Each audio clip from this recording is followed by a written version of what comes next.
أعوذ بالله من الشيطان الرجيم.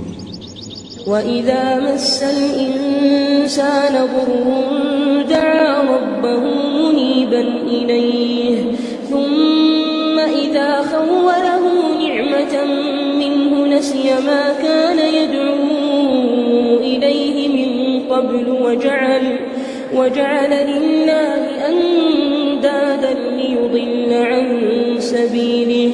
قل تمتع بكفرك قليلا إنك من أصحاب النار.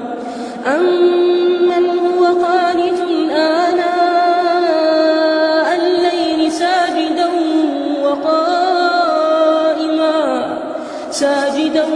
وقائما يحذر الآخرة ويرجو رحمة ربه.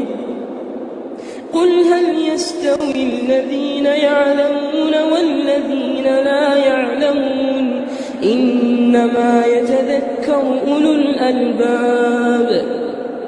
قل يا عبادي الذين آمنوا اتقوا ربكم للذين أحسنوا في هذه الدنيا حسنة وأرض الله واسعة إنما يوفى الصابرون أجرهم بغير حساب.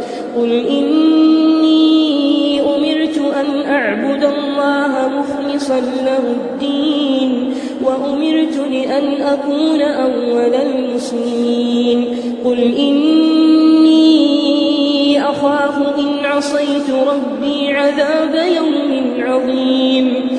قل الله أعبد مخلصا له ديني فاعبدوا ما شئتم من دونه. قل إن الخاسرين الذين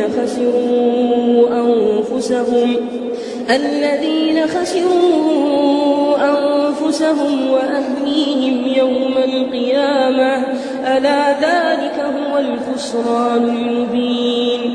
لهم من فوقهم ظلل من النار ومن تحتهم ظلل ذلك يخوف الله به عباده يا عباد فاتقون.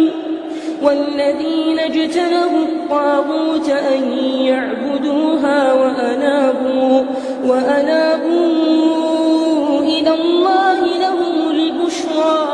فبشر عبادي الذين يستمعون القول فيتبعون أحسنه أولئك الذين هداهم الله وأولئك هم أولو الألباب.